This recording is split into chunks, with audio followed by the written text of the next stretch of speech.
Hey, what's going on? What's going on? What's going on? Welcome to Bold and Delivered Podcast, where we share truth and the gospel in a way that's grounded in the scriptures. Go ahead and throw a like on this video. Go ahead and subscribe if you're new. But yeah, I know a lot of you have already kind of heard about the Simone situation, where she kind of has to choose 10 minutes with Jesus or $1 trillion. So today, that's kind of what we're going to be reacting to and kind of, commenting on. I mean, she did say in the video, what do we think? Like, what would we do? So I'm going to be fair. Not only am I going to critique her, but I'm also going to give my response as to what I would do in that situation. Would I choose 10 minutes with Jesus or would I choose $1 trillion? But let's go ahead and watch the video just so that we can get a little bit of context, about her choices, and her reasoning behind what she chooses. All right, so let's go ahead and watch. Would you rather have 10 trillion or what is it? $1 trillion that we can't even comprehend, right? Because you can't even think about that. I can't even comprehend $1 million. I mean, $1 billion. I can comprehend $1 billion. Would you rather have $1 trillion or would you rather have 10 minutes with Jesus? I said I would rather have $1 trillion because I feel like God left his word. He left the Bible. There's nothing that he is going to tell me probably in those 10 minutes that isn't already in his word. And secondly, if you have a relationship with him, he can talk to you now. I truly believe the Holy Spirit is in me and he can talk to you. But Pharaoh's like, no, I want to sit. You said you wanted to sit with Jesus, right? Yeah. Also, I feel like if I was really sitting face to face, I'm stuttering because that's what I would do if I was face to face with Jesus, and I would waste my 10 minutes stuttering. Like, this is really crazy. Jesus is in front of me. So it's like, at this point, let me just go to my prayer room and pray. And I don't feel like there's going to be anything that Jesus will tell me in those 10 minutes that he hasn't left in his word. 10 minutes with Jesus can be a lifetime. You never know. And I know when I die, I'm going to see Jesus. And I feel like I can tap into that now. I don't need 10 minutes with Jesus. Like, I have that now. Am I explaining this right? What would y'all do? Would y'all take the trillion or would y'all do 10 minutes with Jesus? I am taking the trillion and I'm going to my prayer room. Finally. No, because seriously, I really hope I'm making sense. What I'm saying is I can already talk to Jesus now through prayer, through... But here's how I'm looking at it, right? My perspective. Okay, come tell your perspective. My perspective of why I would want 10 minutes with Jesus, because it could turn into anything. He can educate you, he can give you more knowledge, but for me, like, yes, I am in my prayer corner, and yes, but sometimes he might be able to give you the answer or whatever it is that you're looking for in that 10 minutes. But to have 10 minutes with Jesus, I don't feel like Jesus is going to say anything that he already hasn't left in his word. It's just the quality time. I understand that. Maybe I just want to see him in person and really be like, Jesus, you're right here. I love you so much. Like, you but might I already feel like that. Okay, that's your perspective. But for me, I'm gonna take that 10 minutes with Jesus because I just want to get as much tell me what closure. I need to do. I need closeness. More closeness. Oh, I thought you were like, closure. I need closure. No. Closeness, like just to be able to be 10 minutes before my time comes, I'll take it. Or what he might tell you in those 10 minutes, are you genuinely ready for that? Like, Why not? Ooh. But I'm saying that what he's gonna tell you in prayer. Are you genuinely ready for that? I don't know. What do y'all think? 10 minutes with Jesus or the $1 trillion, and why? And then also it's like, am I taking the 10 minutes to see if my faith is real? I want to have faith without seeing Jesus. I feel like the 10 minutes also, it's not a cop out, but it's like, all right, let me see 10 minutes with Jesus. Yeah, let me see if he's real, or let me see if what I believe in is like, it's like testing your faith. So I don't know. I just need y'all to comment. What would you do? Imagine all those people back in the day who did get to experience Jesus. Man. And then they have that forever. So that's my perspective on it. Like, they have that experience. But what's crazy is the people back in the day experienced Jesus and still didn't believe. Yeah. Like, even them experiencing him firsthand, there were still doubters. They were still not listening to him. They were still doing everything that people are doing now that haven't seen him. Like, I don't even think seeing him is enough. If you don't have the faith or the belief, you just don't have it. Yeah. Like, seeing him isn't enough. Yeah. But then I get what you're saying. I want to touch the hem of the garment. Hold on, y'all. I'm back. Now thinking like I take. All right. So yeah, we looked at the video and I said, what I'm going to do first, I'm going to be fair. I'm going to, say what I would do. And then I'm going to kind of move in and talk about, her responses and also, what she wanted to do in that situation. So me personally, what I would want to do is I would take the 10 minutes with Jesus. Reason being is because I feel like hey, me personally, I would take the 10 minutes with Jesus over the $1 trillion, because I feel like, why would I take money which is temporary? You see, this life is passing away. $1 trillion is a lot of money, but me personally, I have experienced, depression, and I've experienced, moments where I've been very depressed, and, life has really hit me and things like that. And I couldn't spend my way out of that depression, meaning that I couldn't buy things to make me happy. And when I put myself in that situation, I didn't purposely put myself in a situation of depression or anything like that. But what I am saying is that when I was in that situation, there was nothing that I personally could do to make myself feel better in that situation. So for me, even in that time, when I was going through that depression, there was no amount of money, there was no amount of anything other than me going to Christ that made me feel better in that situation. So I personally would choose Christ, because I don't believe that money can solve everything. Yes, it can pay your bills. Yes, it can, allow you to have unlimited resources and things like that. But paying all my bills and having unlimited resources does not cure, depression. It does not take away sickness. It does not take away sin. It just doesn't take away, all those things that, we as humans and as sinners lack. And we need to be in God's presence. I feel that if you have the opportunity to be in God's presence, you should run to that, no matter how long it is, whether it's 1 minute, 10 minutes, 20 minutes, 30 minutes, however long it is. I feel like you should run to that, because ultimately that's where you're going to get your rest from. That's where you're going to get your satisfaction from. That's where you're going to get, that clarity from. And that, like I said, that eternal rest that you yearn for. Some people, their lives are built on what they can do for themselves and how they can, they just put so much trust in themselves, and they feel like, well, if, they got to having a lot of money, I guess, will give them a sense of satisfaction or make them feel like, hey, I have no worries, when that's not the case. Like I said, I've been in situations where I've been very financially well off. And in those moments when I was going through, that hard time, especially that time of depression, that money couldn't do anything to help me rectify that state of mind I was in. The only way I was able to rectify that state of mind that I was in was going to my face and being with Christ, getting on my face and being with Christ, So that's, like I said, what I would do. I would take the 10 minutes with Christ, because for me, there is nothing else in this world that I need more than I need time with Christ. That's just me. I'm putting everything on Christ. When you have faith, that's what faith is. Faith is when you put everything on Christ. Even when you have another opportunity, there's an opportunity out there that sounds good. I mean, $1 trillion is a lot of money. That sounds good, but I'm putting my energy and all my faith in Christ.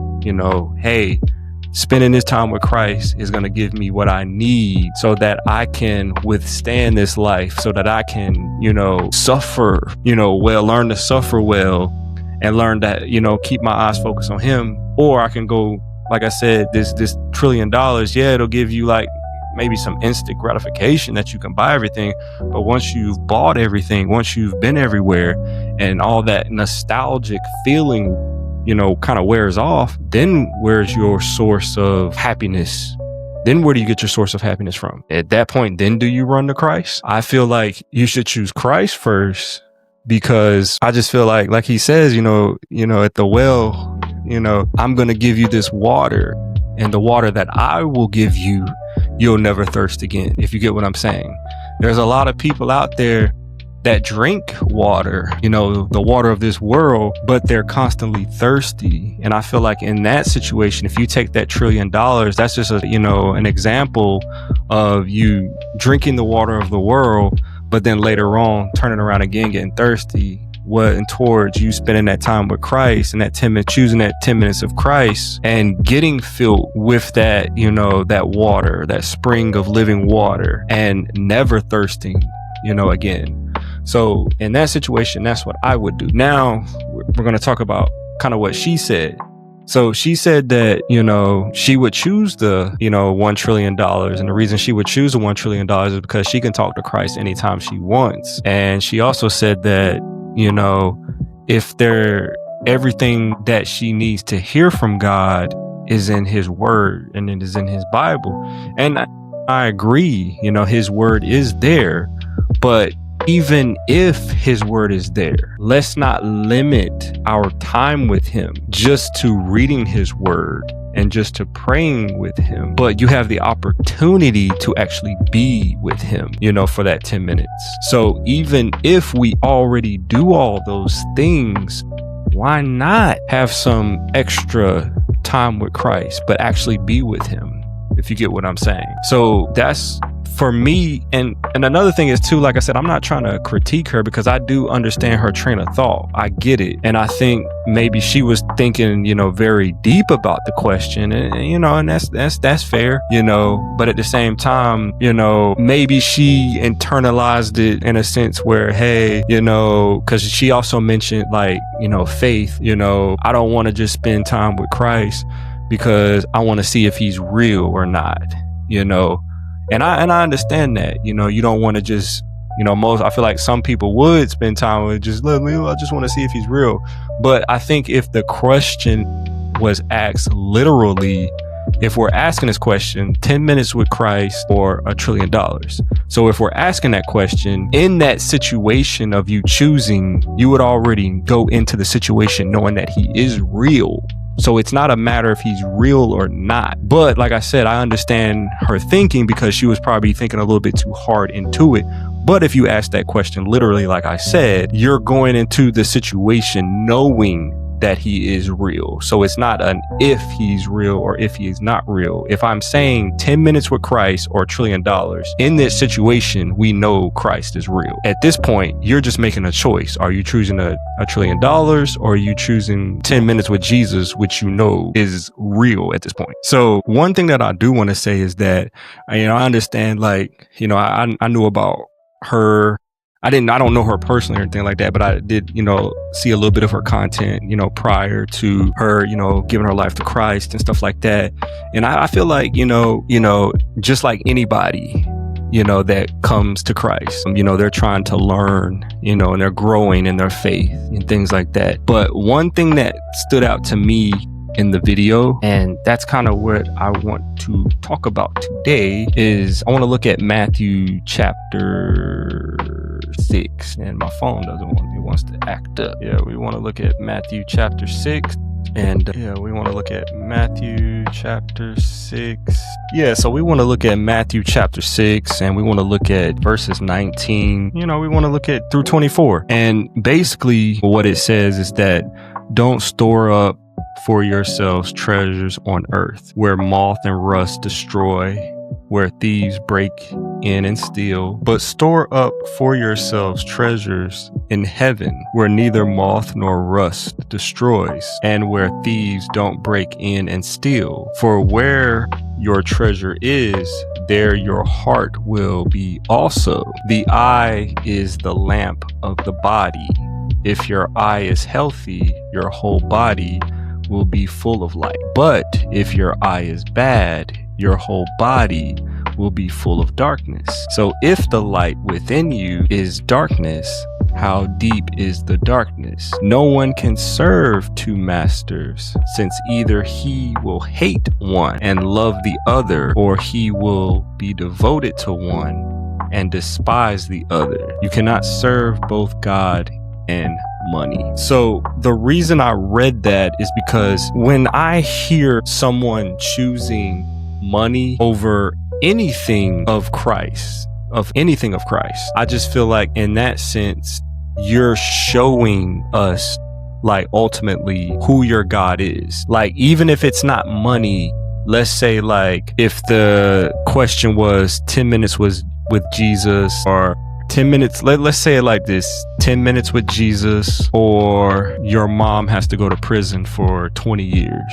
Like, even if you chose your mom in that situation over the 10 minutes with Jesus, you're showing that, hey, your mom is more important than Christ. So the reason I say that is, and the reason I read that passage is because we have to understand that, you know, no matter how good the other offer is on the other side, like, are you gonna make the other side your God? Like, is it gonna be that important? You know, because those are just temporary things. Those are just simply temporary things. And that's why I say, like, sometimes, you know, as new Christians and as new believers, we have to kind of think about those things. Those are the type of things we have to think about. I feel like a lot of people in society, they want God and money. And there's nothing wrong with wanting money, but a lot of times I think some people want money more than they want God. And this world, like, it just amazes me, because, like, and the reason, like, this is like a very touchy topic for me is because I was guilty of loving money. You know, I was a lover of money. You know, I loved money. I put money before everything. I put money before my family. I put money before church. I put money before my relationship with God, you know, until I got to a point where God crushed me. And like I said earlier, I was in a situation where when God crushed me and he was molding me into something new, that I was not able to use money the way I used to use money. And I wasn't able to love money the way I used to love money, because I got no gratification for having it, if you get what I'm saying. And I feel like a lot of people in this world, they love money more than they love Christ. And that's the problem that I have with the situation. You know, it's not even about all that other stuff about, hey, well, I can talk to God anytime, or I can read God's word and get what I need to know from him. It's just the fact that we love money more than we love Christ, and we won't sacrifice anything for Christ, you know, even in a situation like where it's only 10 minutes. So since it's only 10 minutes, I can't sacrifice 10 minutes because I want to go chase this bag. You see, money, it kind of is the root of all evil, because in this situation, you choosing the money over the 10 minutes with Christ. And like I said, regardless of how much time it is with Christ, why are you choosing money, which is temporary, which is fleeting, which is something that you can't take with you when you leave this earth, over Christ himself? So, and like I said, this isn't to bash her, but this is for her to think and ponder about. Why am I choosing something that is fleeting, that is temporary, over any amount of time with Christ? That's just where I'm at with that. And like I said, you know, I've been in situations, and just a little over 4 or 5 years ago, like I said, I was in a depression where there was no amount of money you could give me. There was no amount of resources you could give me to try to make me feel better in that situation. The only thing God wanted from me in that situation and in that time was my time, my attention, a real genuine relationship with him. And no matter, like I said, no matter how much money I may have had at that time, that did not satisfy me. It did not give me any type of gratification. It didn't give me any type of comfort. It didn't give me any type of peace. So to say what I'm saying now in this video is that we have to have faith in Christ. We have to put Christ first. Money, cars, houses, all that stuff is fleeting. Now, is it a bad thing to have money? Is it a bad thing to have cars? Is it a bad thing to have nice things? No, it's not. It's only a bad thing when those things are elevated over Christ. And as believers, you know, we have to be grounded in, you know, following Christ, you know, putting him as the priority and focusing on where he wants to take us, you know, and things like that. So, like I said, I don't bash her. She's a new Christian. And like I said, this is just a video for thought. This is just a video to put a different perspective out there. Does she deserve a platform to speak? Yes, she has a place to speak. You know, it doesn't matter where you came from. It doesn't matter your past. For me, I feel like if somebody is genuinely changed by Christ, someone is genuinely wanting to follow Christ, and because I also heard, because the reason I'm saying is because I heard some other videos out there that's saying that you can't give everybody a platform, and it's true, you can't give everybody a platform, but at the same time, you know, we all know that this person, you know, this is how she makes her living. She makes her living online. It makes her living, you know, in the spotlight. So why not be able to change the type of content that you're doing and begin to talk about, you know, Christ and things like that? So should she have the platform? I think she should have the platform, but I do think that she does need to be discipled. You know, I want to make sure that she's I prayed and hope that she's in a Bible believing church, getting the proper discipleship, and also just being able to understand like why, you know, it is a big deal that you would choose $1 trillion over 10 minutes with Christ, you know. But like I said, that's neither here or there. But yeah, get in the comments, you know, let me know what you would do in this situation. Would you choose the 10 minutes with Christ, or would you choose $1 trillion? Also, let me know if you agree with what I'm saying in this video. You know, just let me know your opinions and thoughts in the comments below. But yeah, until next time, everybody be well, be blessed, and as always, I'm praying for you. Have a good night.